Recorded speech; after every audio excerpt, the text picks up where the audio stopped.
ഞാൻ pregnant ആയിരിക്കുമ്പോൾ he just kicked me here in my tummy. I fell on the cot. അമ്മ ഇങ്ങനെ പിടിക്കൂലേ, എന്നിട്ട് you cry. He says, oh, you're a best actress. കരഞ്ഞു നല്ല കരയും. Constantly he was trying to do something. Constantly. I remember we went. എല്ലാവർക്കും നമസ്കാരം. Hema committee റിപ്പോർട്ടോടനുബന്ധിച്ച് ഒരുപാട് നടന്മാർക്കെതിരെ ഒരുപാട് ആരോപണങ്ങളുമായി വരുന്നുണ്ട്. മുന്നോട്ട് പല ആൾക്കാർ വരുന്നുണ്ട്. മരിച്ചുപോയ നടന്മാർക്കെതിരെ ഒരാരോപണമായി ഓരോ നടിമാർ വന്നിട്ടുണ്ടായിരുന്നു. മുകേഷ് എന്ന് പറയുന്ന വ്യക്തി, മുകേഷ് ഒരു സിനിമാ നടൻ മാത്രമല്ല, MLA കൂടിയാണ്. അങ്ങനെയായ ഒരു വ്യക്തിക്കെതിരെ ഈ പറയുന്ന ഒരു മിനു മുനീർ എന്ന് പറയുന്ന ഒരു ലേഡി ആരോപണവുമായിട്ട് മുന്നോട്ട് വരികയായിരുന്നു. അതിന് പിന്നാലെ മുകേഷിന്റെ ആദ്യത്തെ ഭാര്യയായ സരിതയുടെ ഒരു ഇന്റർവ്യൂ ഭയങ്കര വിഷയമായിട്ട് ഇപ്പൊ ചർച്ചയായിക്കൊണ്ടിരിക്കുകയാണ്. ആ ഇന്റർവ്യൂവിന്റെ കുറച്ച് പ്രശസ്ത ഭാഗങ്ങൾ നമുക്ക് ഒന്ന് കേൾക്കാം.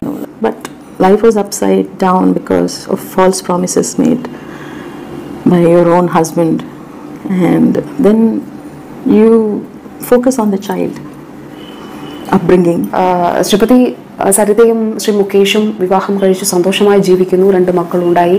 അതിനുശേഷം അങ്ങനെയാണ് എല്ലാവരും കരുതിയിരുന്നത്. അതിനുശേഷം വേർപിരിഞ്ഞ് താമസിക്കുകയാണ് എന്നറിഞ്ഞു. അടുത്തയിടെ മുകേഷ് വിവാഹിതനാകുന്നതും കേട്ടു. അതിനു മുമ്പ് വിവാഹമോചനം സംബന്ധിച്ച് ചില വാർത്തകളൊക്കെ ഉണ്ടായിരുന്നു. എന്താണ് സംഭവിച്ചത്? എനിക്ക് ലോകം അറിയുന്ന ആ ദിവസം തന്നെയാണ് ഞാനും അറിഞ്ഞത്. TV-യിൽ കൂടെയായിരുന്നു ഞാൻ ഈ ന്യൂസ് അറിഞ്ഞത്. ബിക്കോസ് എനിക്ക് ഡൈവോഴ്സ് കിട്ടിയില്ലല്ലോ. ലൈക്ക് 2011 ഞാനായിട്ട് പിൻവലിച്ചു. അത് കഴിഞ്ഞിട്ട് within 6 months he was telling my son, within 6 months I got the divorce. And I don't know how a person can get a divorce without my knowledge. That is my question.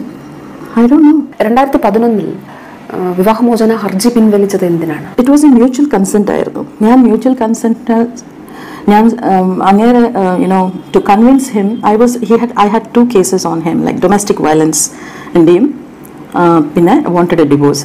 Then he said, if അത് പിൻവലിച്ചാൽ mutual consent sign ചെയ്യാം എന്ന്. So he signed mutual consent. When sign ചെയ്ത ശേഷം അത് പിൻവലിച്ച ശേഷം he was not coming properly to the court. 3 years. അന്ന് ഈ ഇന്റർവ്യൂ ഇറങ്ങിയ സമയത്ത് സരിതയ്ക്കെതിരെ ഒരുപാട് സൈബർ അറ്റാക്ക് ഉണ്ടായെന്ന് തന്നെ വേണമെങ്കിൽ പറയാം. ആ രീതിയിൽ ആൾക്കാർ കുറ്റപ്പെടുത്തുകയാണ് ചെയ്തത്. ഒരിക്കലും മുകേഷിനെ അത് നെഗറ്റീവായിട്ട് വലുതായിട്ട് ബാധിച്ചിട്ടില്ലായിരുന്നു.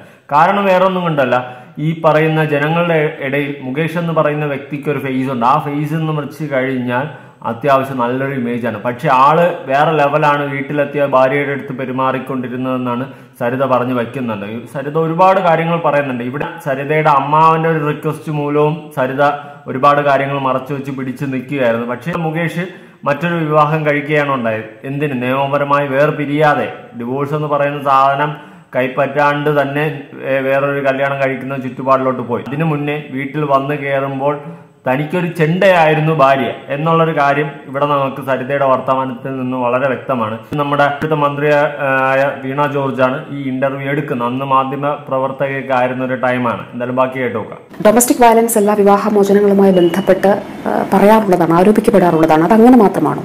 എനിക്ക് പറയാനത് ashamed ആയിരുന്നു വീണ. I didn't want to share this with anybody. I felt so ashamed of these things can happen to ഒരു പെണ്ണിന് ഇങ്ങനെയൊക്കെ നടക്കാവോ എന്ന് പറഞ്ഞ് ഞാൻ സിനിമയിൽ അഭിനയിച്ചിട്ടുണ്ട്, സിനിമയിൽ കണ്ടിട്ടുണ്ട്. പക്ഷെ അത് നമുക്ക് തന്നെ ഇതൊക്കെ നടക്കുന്നു എന്ന് പറയുമ്പോൾ it was very difficult for me to digest and to go through that, and I was ashamed to share with anybody. അപ്പോൾ പ്രസ്സൊക്കെ ചില പേരൊക്കെ അറിഞ്ഞിട്ടും എന്നെ വിളിക്കുമ്പോഴൊക്കെ I use to pretend there is nothing, it's okay, everything is fine. ഓണത്തിന് ഉടനെ ഞങ്ങളൊക്കെ പോസ്റ്റ് ചെയ്യുമായിരുന്നു ഫോട്ടോസൊക്കെ. ആൻഡ് ഇതൊക്കെ ഫാമിലി ഡിസ്റ്റർബൻസസ് കുറേ ഉള്ളപ്പോഴും he was having affairs and I was waiting for him to realise ഇത് തെറ്റാണ്, ഇത് ചെയ്യാൻ പാടില്ല, അവൾ എത്ര സഹിച്ചു എന്ന് എന്നെങ്കിലും ഒരു പ്രാവശ്യം വിചാരിക്കുമെന്ന് വിചാരിച്ചതാണ്. ഡൊമസ്റ്റിക് വയലൻസ് സാധാരണ ചിലവർ ഡിവോഴ്സിന് വേണ്ടിയിട്ട് ഒരു തുറുപ്പ് ചീട്ടാക്കാറുണ്ട്. പിന്നെ ശാരീരികമായി മാനസികമായിട്ടൊക്കെ ഒരുപാട് എടുത്തിട്ട് ഇടിച്ചു നൂത്തെന്നൊക്കെ പറഞ്ഞിട്ട് ഡൊമസ്റ്റിക് വയലൻസ് എടുത്ത് ഇടാറുണ്ട്. ഇവിടെ അതങ്ങനെ അല്ല. ഇവരനുഭവിച്ചു എന്ന് തന്നെയാണ് പറയുന്നത്. കാരണം അത് വിശ്വസിക്കാനുള്ളൊരു സിറ്റുവേഷൻ എന്ന് വെച്ച് കഴിഞ്ഞാൽ മുകേഷിനെതിരെ ഒന്നാമത് ആരോപണങ്ങളും വരുന്നുണ്ട്. ഈ ആരോപണങ്ങളുടെ അടിസ്ഥാനത്തിൽ തന്നെ നമുക്ക് മൊത്തത്തിൽ ഇങ്ങനെ കണക്ക് കൂട്ടി അങ്ങനെ ഇങ്ങനെയൊക്കെ പോകുമ്പോൾ എവിടൊക്കെയോ എന്തൊക്കെയോ ചീഞ്ഞ് നാറുന്നുണ്ട്. ആരോപണവുമായി വന്ന ലേഡിയുമായി റിലേറ്റ് ചെയ്തിട്ട് എനിക്ക് കുറച്ചധികം കാര്യങ്ങൾ പറയാനുണ്ട്. ഞാൻ അത് മറ്റൊരു വീഡിയോ ചെയ്യുന്നതാണ്. എന്തായാലും ഇതിന്റെ ബാക്കി ഒന്ന് കേട്ടു നോക്കാം. എന്തുകൊണ്ടാണ് പോലീസിന് അന്ന് കംപ്ലൈന്റ് ചെയ്യാതിരുന്നത്? That was the promise I made to my father in law. എൻ്റെ അച്ഛൻ മരിച്ച ശേഷം ഞാൻ അങ്ങേരെയാണ് ഞാൻ അച്ഛനായിട്ട് കരുതിയിരുന്നത്. അങ്ങേരെ മരിക്കുന്നവരെ ഞാൻ ആ പ്രോമിസ് കീപ്പപ്പ് ചെയ്തു. ഞാൻ അവരുടെ വീട്ടിൽ അവരുടെ ജോലിക്കാർ മുമ്പ് വെച്ച് എന്നെ ഒരുപാട് ഉപദ്രവിച്ചു, അടിക്കുകയൊക്കെ ചെയ്തു. ആ സമയത്ത് I stopped going to the house. I stopped going. And accounts മാത്രം ഞാൻ ഈ രാമോഹൻ നമ്മുടെ ഓഡിറ്റർ ട്രിവാൻഡ്രത്താണ്. So every year I pay his taxes and my taxes I use to pay. അതിന് വേണ്ടിയിട്ട് ഞാൻ ഒരു മാർച്ച് 3rd വീക്കിൽ വന്നപ്പോൾ അച്ഛൻ came to the airport to pick me up. And he said വീട്ടിലേക്ക് പോവാം. ഐ സെഡ് ഇല്ല അച്ഛാ, പങ്കജിൽ റൂം ഇട്ടിട്ടുണ്ട് എന്ന് പറഞ്ഞു. ഓഹോ പറഞ്ഞിട്ട് വേറെ ഡ്രൈവറിൻ്റെ മുമ്പിൽ ഒന്നും സംസാരിച്ചില്ല അച്ഛൻ. So he got down with me. He came up to the room and then he said I know what you are going through. I know എൻ്റെ മോൻ ശരിയില്ലെന്ന് എനിക്കറിയാം. പക്ഷേ കൈ പിടിച്ചിട്ട് ഹി സെഡ് ഇത് മീഡിയയിലൊന്നും വരരുത്, മോള് സഹിക്കും എന്നൊക്കെ പറഞ്ഞതാണ്. ആ പ്രോമിസ് ഞാൻ ഇന്ന് വരെ ഇന്നാണ് I had to break because my silence is misunderstood. My silence is really misunderstood. Nobody knows what was happening with me. I don't know how much I had the patience. ഇത്രയും patients എനിക്കുണ്ടായിരുന്നു. Because my strength was my voice. ജീവിതത്തിൽ അനുഭവിക്കേണ്ട extreme level ഈ പറയുന്ന സരിത അനുഭവിച്ചിട്ടുണ്ട് ഈ മുകേഷ് എന്ന വ്യക്തിയിൽ നിന്നും. അത് സരിതയുടെ വാക്കുകളിൽ തന്നെ ഉണ്ട്. തന്റെ അമ്മാവന് വേണ്ടിയിട്ട് അല്ലെങ്കിൽ അച്ഛൻ എന്ന് പറയുന്ന വ്യക്തിക്ക് വേണ്ടിയിട്ട് ആണ് മുകേഷിന്റെ ഓരോ പ്രവൃത്തികളും പുറത്തു പറയാതിരുന്നത്.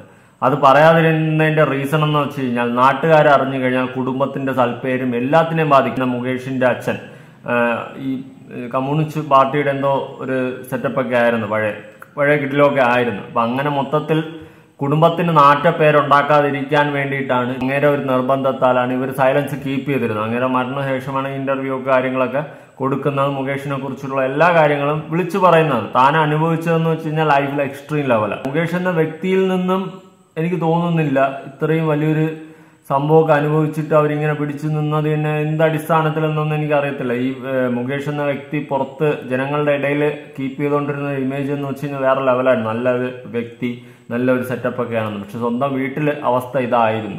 അത് കാലം കുറച്ച് താമസിച്ചു മനസ്സിലാക്കാൻ. എന്തായാലും ബാക്കി കേട്ട് നോക്കാം. KG തൊട്ട് MBBS ആണ് എൻ്റെ മോൻ 5th year. He has not contributed as a father anything. Okay, I didn't depend. That's fine, but he has to share, right? എൻ്റെ മോന് ജോണ്ടീസ് വന്നപ്പോഴും വിളിക്കുമ്പോഴും he'll say, oh, are you trying to track me down where? ഈ jaundice വന്ന കാര്യം ഒരു അച്ഛൻ അറിയിച്ച എത്ര ഫീലിംഗ് വരണം? ഒരു 5-year-old. He's asking me, oh, you want to find out where I am? That's why you're tracking me and calling. I was കൈയൊക്കെ ഷിവറിങ് ആയിരുന്നു അത് അങ്ങനെ പറഞ്ഞപ്പോഴത്തേക്ക്. Because dealing alone is so difficult, that to a sick child and a young baby കയ്യിൽ.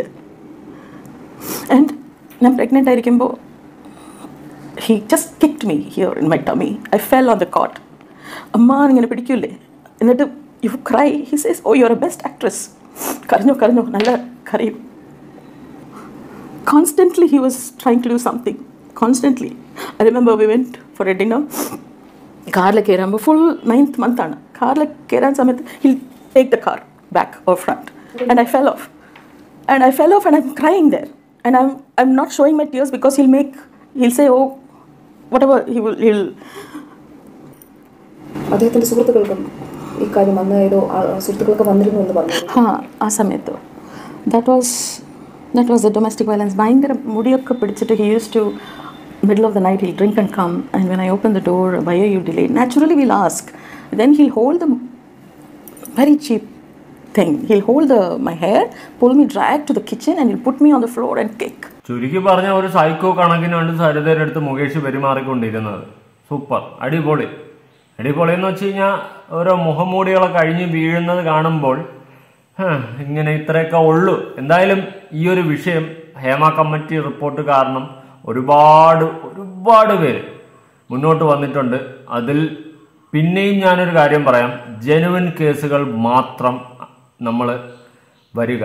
Genuine അല്ല, നിങ്ങൾക്ക് പൈസയ്ക്ക് വേണ്ടിയിട്ടോ റീച്ചിന് വേണ്ടിയിട്ടാണെങ്കിൽ ഇങ്ങനൊരു സിറ്റുവേഷനിലല്ല വരേണ്ടത്. അതിങ്ങനെ വരുന്ന ചിലവരൊക്കെ ഉണ്ട്. ഞാൻ അതുകൊണ്ടാണ് പറയുന്നത്.